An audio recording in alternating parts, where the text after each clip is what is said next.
Hello, everyone. Dr. Ferris with the Professional Mindset series. For those of you tuning in again and subscribe to our channel, welcome back. We love having you, and we love and hope that you are learning something from these sessions we provide. You know, we get to bring in a lot of great individuals and share their views of the professional mindset and some of the tools they've used over the years, some of the do's, some of the don'ts. So again, this is your chance to get some free knowledge from our wonderful colleagues. And today I have the pleasure of having Dr. Marcel Hattingh with me. He is the CEO of CCI Professional, which is a consulting house that specializes in Industry 4 enabled human capital investment strategies. Additional to this role, he's also a co-founder of the Foundery, an executive member of Arbor Capital, and he continues to serve the Doxa Deo group in a leadership capacity since 2000.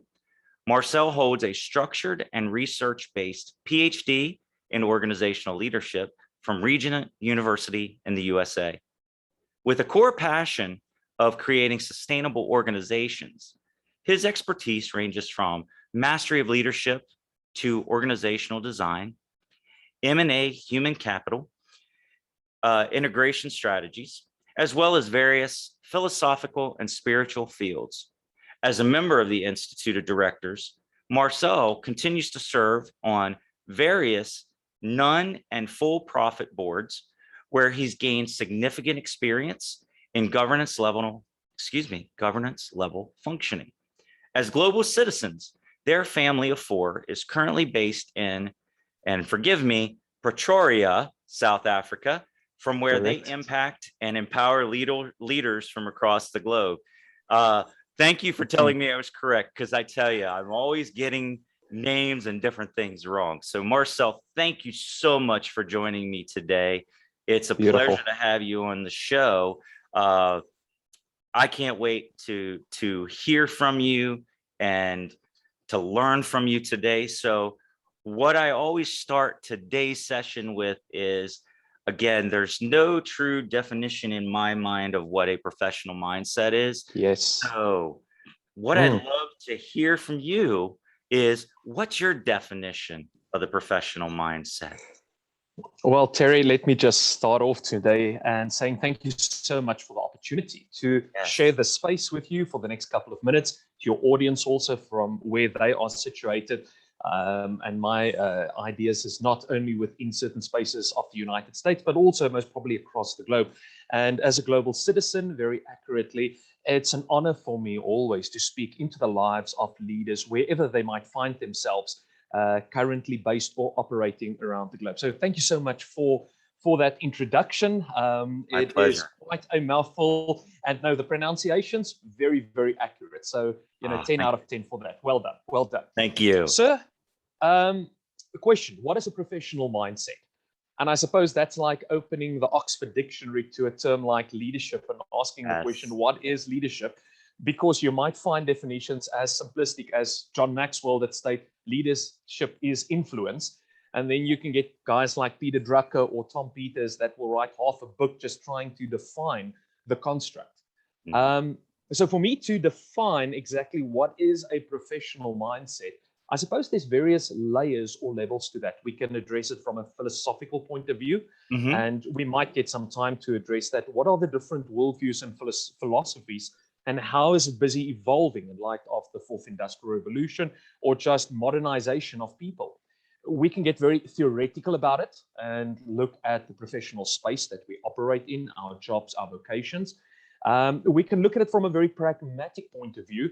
And obviously, as a consultant in the human capital space, we have a very specific, say, angle on what it means to be professional as a leader or an executive role player within that space. Yeah. So with all that said and done, let me try and just give you something of an idea. And in preparation for the session, I've been pondering this question for a long time. How do I actually respond to this?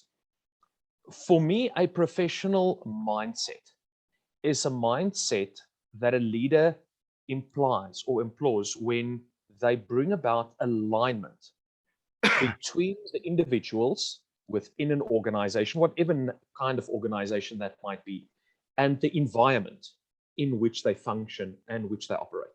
Very simple. There's an old expression of a square peg and a round hole. For so many years, and I mean, this will most probably continue going into the future, we treated people as a human resource. We use them, and more often we abuse them. We just put them into the machine and they need to produce, irrespective of their passion, their calling, their gifting, their identity. They are but a part. All I need to know is, can you do the job? The skill is the only thing that kind of matters. And in a sense, actually, and please excuse the term, we make corporate prostitutes out of them. Mm-hmm. Where we think about that term, a prostitute is somebody that would sell their body outside of its created purpose for the sake of money. And unfortunately, so many people find themselves in that space. They can't function professional. They can't have a professional mindset because they're just going through the motions in order to make a sustainable living. Right. Where the professional mindset for me is a person that finds alignment. Yeah. It's an integration. It's not just a balance of work and life. It's an integration. Because when we start studying the human mind and the neuroscience and the neuroleadership domain, we quickly come to the understanding that the only thing that the mind understands is truly to integrate all of these different components. So to try and define the construct in a very simplistic way, for me, the professional mindset is one of integration. It's one of bringing a person, the job, the environment in which it is required to do, and find ways of bringing it all together. That is the professional mindset for me. That's wonderful that you say that, and it makes me think, if I want to do what our CEO Abdi and I often do, we talk about, thinking outside the box, right? But then we take it a step further and we said, who created the box we have to think out of, right? So we take it into a little more of that theoretical side of things sometimes, but realistically, I think, and I'd love this is an opinion-based question, but I think that the pandemic has helped some people find their professional mindset. Yes. Not necessarily the corporations, not necessarily the leaders, but the employees themselves, because they are now finding that, wait a minute, I was able to use my skill sets for you from this virtual environment, give you more productivity. And now you want to bring me back into this hole, right? I'm going to use air quotes, i.e. the office. And people are like starting to say, no, I can still give you everything you want. And you don't have to hover, right? Yes. And so what are your thoughts on that? Do you think that the pandemic has actually, and again, this is opinion based, but do you think that has kind of led people down that path? Yeah. Let me try and take it one step beyond just opinion. Sure. Because I fully agree. Just a couple of weeks ago, I posted something on my LinkedIn profile where within a matter of about 2 weeks, I read 3 publications on what is the best space to operate now in this whole pandemic. Should people remain at home? Should they find some hybrid environment, or should they be returning to work? So these were 3 independent studies, and all 3 came to the exact opposite conclusion. One had empirical research that stated work from home. One had empirical research that say do the hybrid thing. One had empirical research, everybody needs to go back to work. And obviously, coming from the academic space, I have a tremendous appreciation for empirical research. Yeah. But these quick studies that is usually isolated and just in a specific context frequently fail to look at the diversity and the complexity of humanity across the globe. Yes. Currently staying in South Africa, we arguably, most probably the culturally diverse nation in the world. I know the USA is extremely diverse, so also the UK, but we're the only country in the world that inherently has 2 worldviews. We have both an African and a Western worldview, which is almost polar opposites in certain sense. Though the USA has got a tremendous African-American population and all of that, most of them actually have a Western worldview. You need to come to Africa to understand those differences. But here's the thing. Now we do a small little study in some corner of the world, and we say, well, our research shows that this is the best. Here's my take on it and what the research truly shows. The best professional environment for you is the environment that you fit the best into. Your behavioral patterns, your mindset is predetermined genetically to some extent. Your Mhm. early childhood development had an enormous impact on that development. And yes, Yes. we've got neuroplasticity as adults, but when I take your overall behavioral patterns, and they reckon there's about 420 human behavioral categories or patterns, you only most probably change about 10%, if it's even that much, throughout your entire adult life. Yes, the brain grows and develops, but overall, it's pretty set.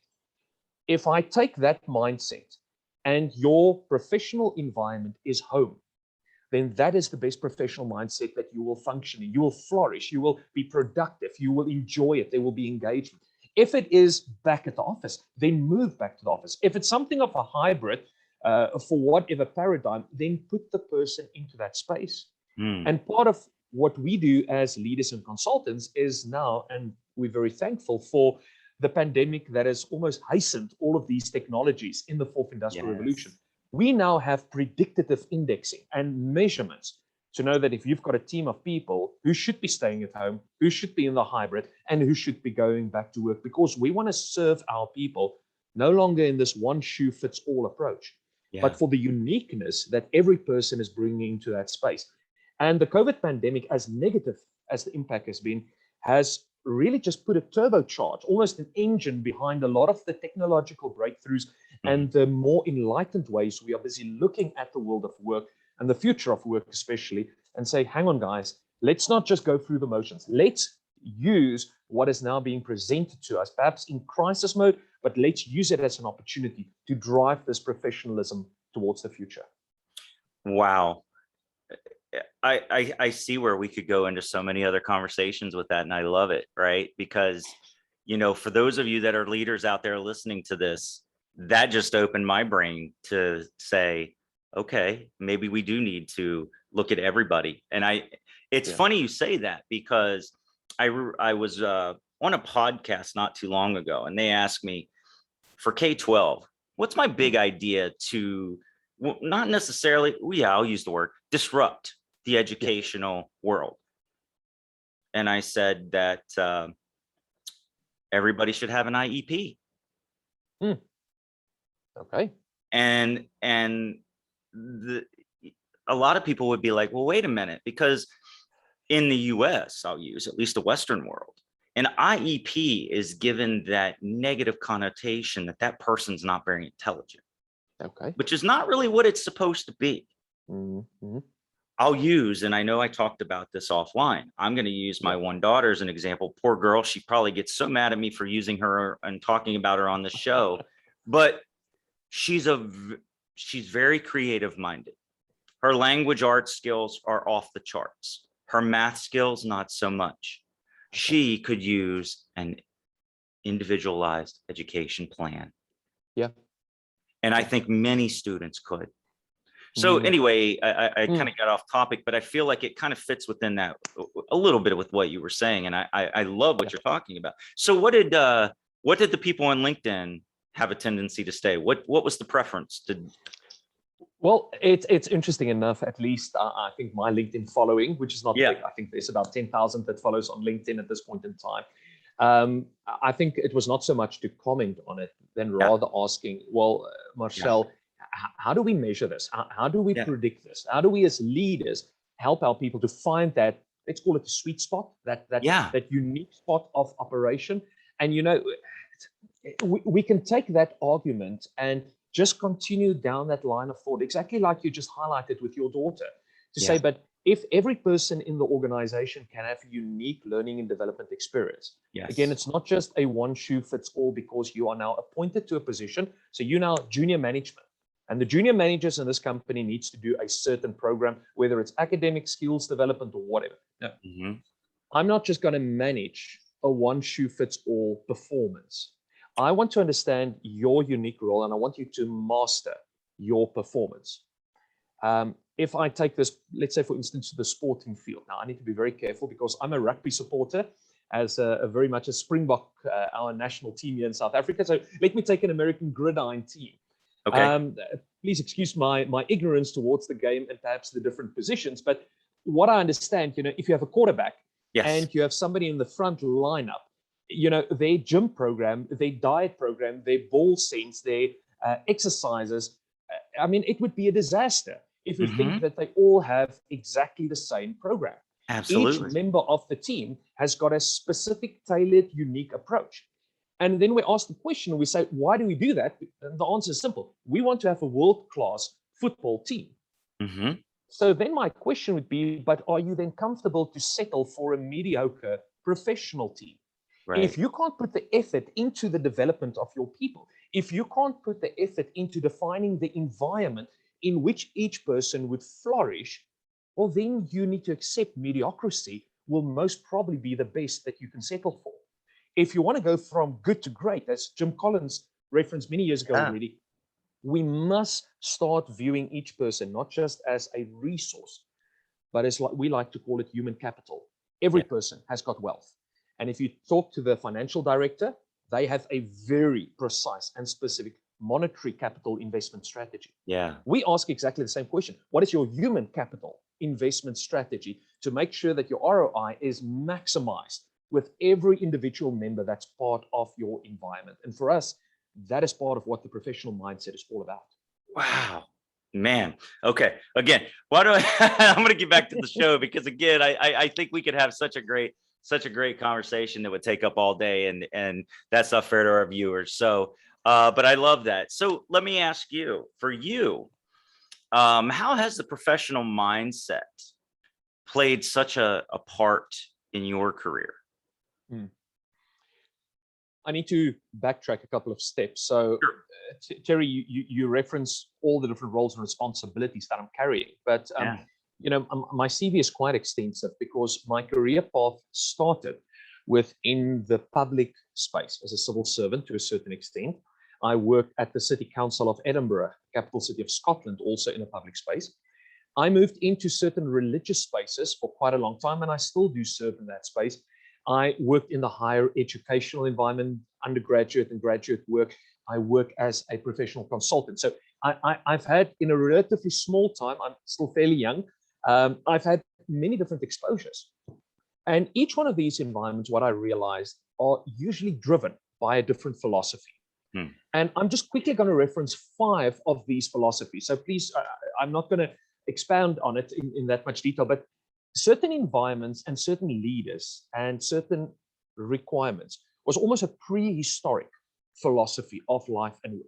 It's almost this metaphor of the sky. I'm waiting for a deity or for God or for something supernatural to guide me, to tell me, to instruct me. This is what you're supposed to do in life and work.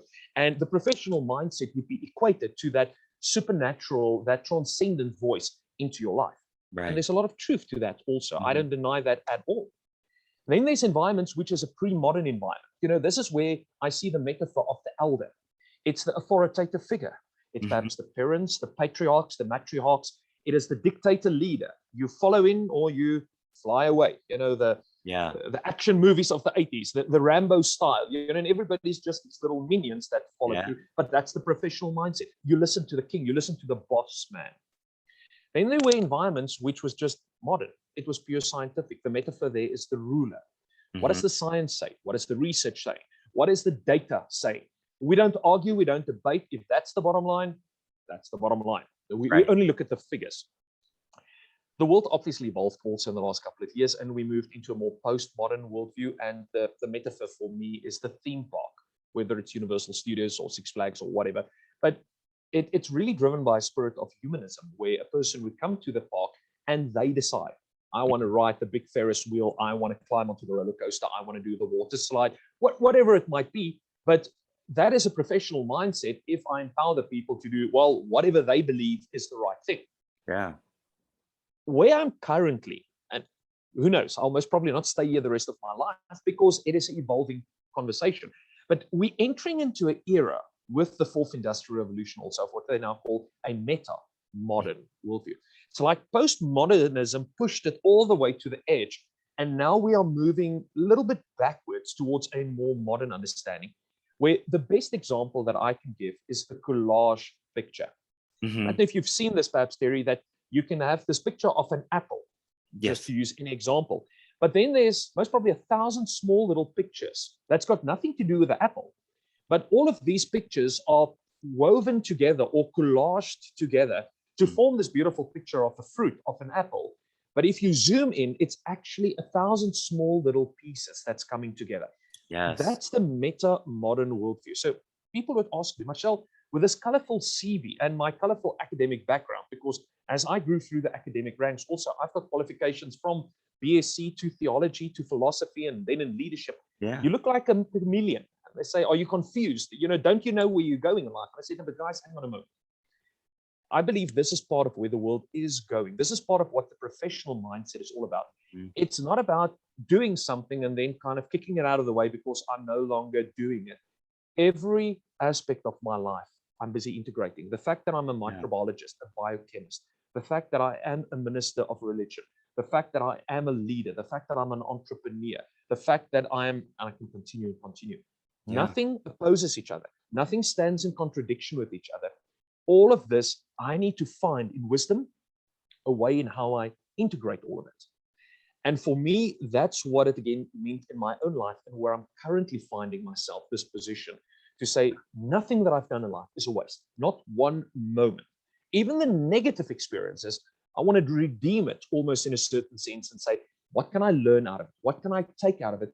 And how can it propel me to go forward in a more professional and a more effective way? Wow. I like that. That's very prolific. You'll have to send me a link to that image at some point. I'd love to take a look at that and be able to share it with others. I think that's so cool because, again, I often think back to the pictures of, what do you see in this image, right? It goes back to the psychology of you. And it's wonderful that you say that. And it made me reflect back on, I was just sharing earlier today, somebody was attending a Richard Branson's Island recently, an event, and they were talking to him and they were talking about his successes and the different things like that. And it really was reflecting on the mindset, because in his mind, he's happy because he's been able to learn to invest in the things he likes and learn to work on right. And somebody said it, you kind of work on a specialty for a little while, but then you learn to trust yourself and you can then work in the other areas. And I'm amazed, that you've been able to do all of those wonderful things. And I'm sure that you've been able to mold all those experiences together to say, yeah, this is why I do what I do and what I love. And I think that's a great thing, because I never expected to go from a business degree background to an education Ph.D. I never expected it. But when my path started to go there, I decided to work on it. Right. And so I love what you were sharing. That was great information. About a year ago, sorry for interjecting. No, you're fine, please. I wrote a small little self-published article. It's on my LinkedIn profile. So if any of our audience wants to check out and find me on LinkedIn, I'm apparently the original Marcel Hattingh. I don't know if there's many of us around there, but it's very easy. You'll find my profile immediately. But it's a small little article on what I call quaternary education. And there's a couple of shifts just from the educational paradigm. We've got primary education, which is primary school. We've got secondary education, or the way they call it in certain environments, which is your high school years. You've got tertiary education. That's referring to undergrad and grad school. And then people started asking, but okay, so what's next? And a lot of people say, well, after grad school, we need to consider a quaternary education. I thought, but hang on a minute. Something in, again, this pipeline and this linear way of thinking is no longer the way the world is working. The world is shifting from pipeline thinking in any case to platform thinking. And, the most famous example most probably is Nokia, that has gone bust in the cell phone industry to make way for platform thinkers like Android and iOS and those things. If we say, yes, there's a linear line of primary, secondary, tertiary education, quaternary education is not just a post-PhD level or even perhaps grad school, if you want to call it that. Quaternary education is a whole different paradigm of a platform where all your academic studies, your skills development, your character development, your spirituality, your emotional intelligence, all of that comes together to form this kind of meta-modern collage. And each one of us, whether we know it or not, is in fact in a quaternary educational process, busy growing and developing each day. The trick, if I can call it that, the art is to find the alignment and to find the integration of all of these components. And that's what's making for a beautiful quaternary educational experience in life, which never ends. It continues to the day that we lay down our heads. Yeah, and I would agree with you on that, because again, I think that it comes down to, I've often used the term, the day that I stop learning is the day I start to die. Oh, wonderful. So right? agree to that. Yes. And you know, I saw it, and even at a young age with a family member, when she stopped working, the body stopped, because her work was her learning. Yes. Her work was dealing with and people every day, because that's what she loved to do. So I do think that there's that, and you bring up a good point, and which is something we like to focus on at the college when it comes to, again, bringing in the idea of mindset with the skill set, and the education, right? So thank you for that. So let me ask you, the last question I have for you, my friend, is, if you could, and I'm trying to do this in a way where it comes out as one question, and it could be two in some respects, but if you could give someone, we'll say, just advice when it comes to the professional mindset, what could they look for in themselves, or what should they be looking for? Yes, it is a absolutely superior question, because I believe in the principle of mindfulness. Every person is mindful. I look at my boy sitting here across the desk while he just went off to bed. He was very mindful just now in front of the PC and his video game Fourth Night that he's busy playing. But he's not very mindful of The Hobbit by Tolkien that he's busy doing a book report at this moment in time. So you don't get a person really that's not mindful. The question is, what is your mind full of? Yeah. One of the components that I believe is non-negotiable for the professional mindset. A person must be mindful of who they are. The question of identity, who am I? The question of calling, what am I supposed to do in life? The question of purpose, why am I here? What is the reason for my existence? Right. The professional mindset, I believe, starts off with a person asking deep-rooted questions and exploring this phenomenon we call life. To understand my neurology, to understand how I'm built, how I'm framed. And that includes anything from my physical build and my stature, right through to the intellectual faculties I have, to the skill set, the talents, the passions.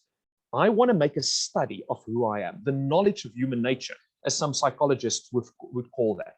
Yeah. That's the first step for me, is that all of us should be on a very deep introspective journey to discover this wondrous experience of life. The second step is then to ask the question, if this is who I am, what kind of environment, what kind of functionality, what kind of contribution, what kind of legacy would fit this framework the best? Where can I live this out? Where can I bring that maximum potential into the field, becoming the best version of who I am?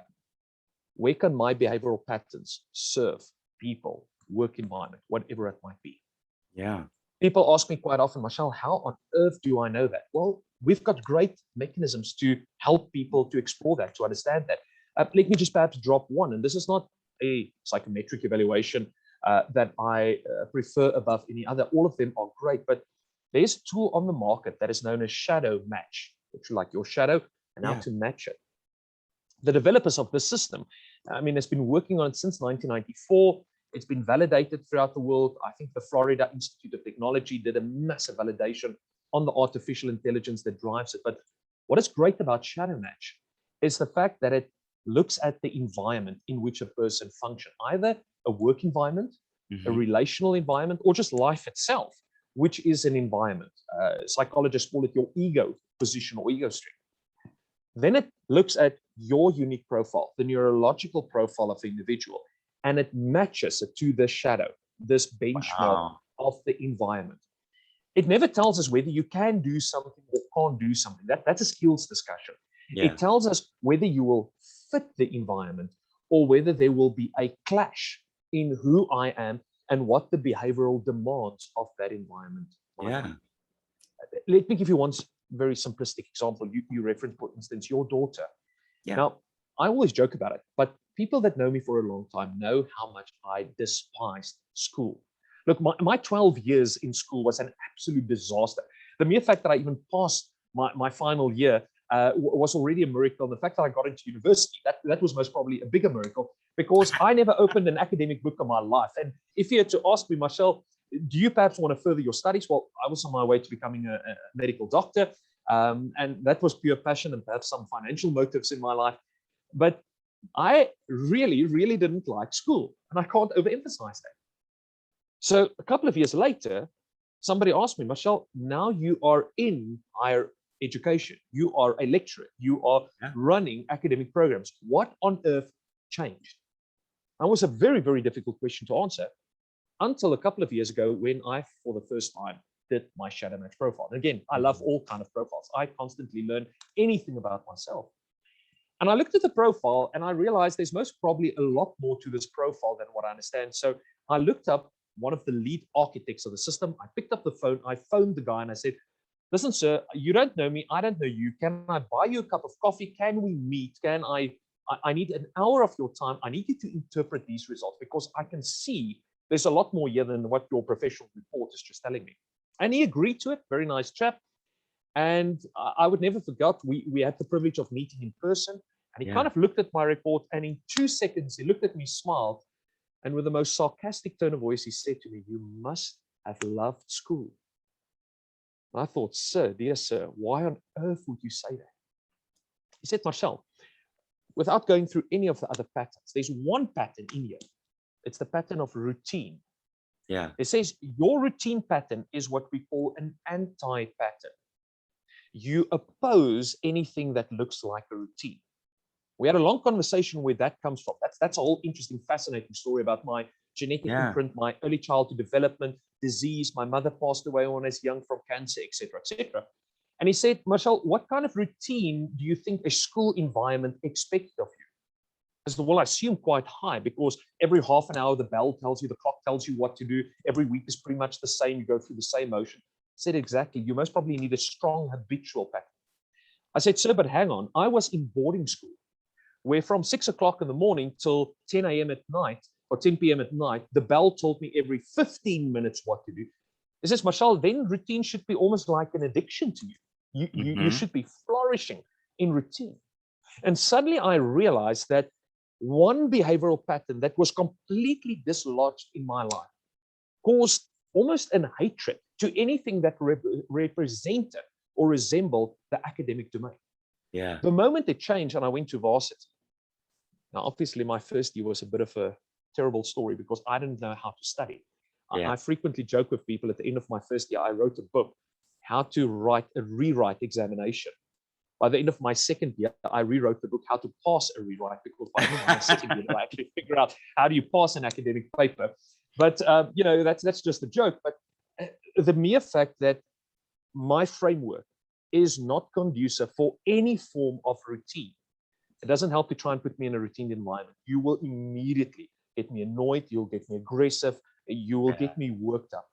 So for me, within a professional mindset space, I would encourage all our listeners to go on this journey of self-discovery and mindfulness, to explore every possible facet of who you are, and then to explore the different environments in which you need to function at this point of time in your life. If you need to do an evaluation like Shadow Match, well, you can visit their website. You most probably can get in contact with us, and we can very quickly in the online space assist you to figure that one out. But you don't need a scientific tool. I think just good introspection and asking these questions and mindfully considering it would already help and accelerate that mindset to quite a large degree. Wow. Thank you for sharing that. And it's so funny because I almost want to put you in my category of a book idea that I'm thinking about, The Big Red Button. Oh, right? Yeah. Oh yeah. I like that.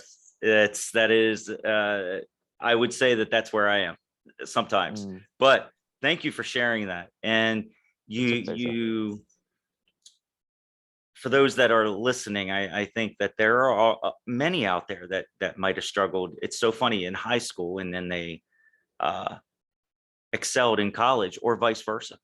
And it's just like you said, it's all about that, finding that pattern for you. So thank you for sharing that. I do appreciate it.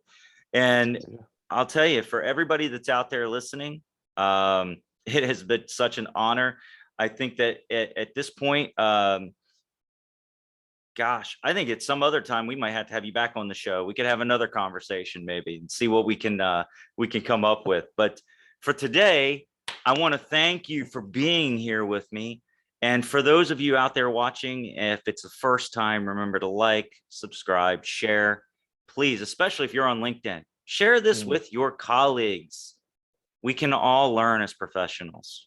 It's part of the Professional Mindset series. So Marcel, thank you so much for today. I appreciated so much having you here with me.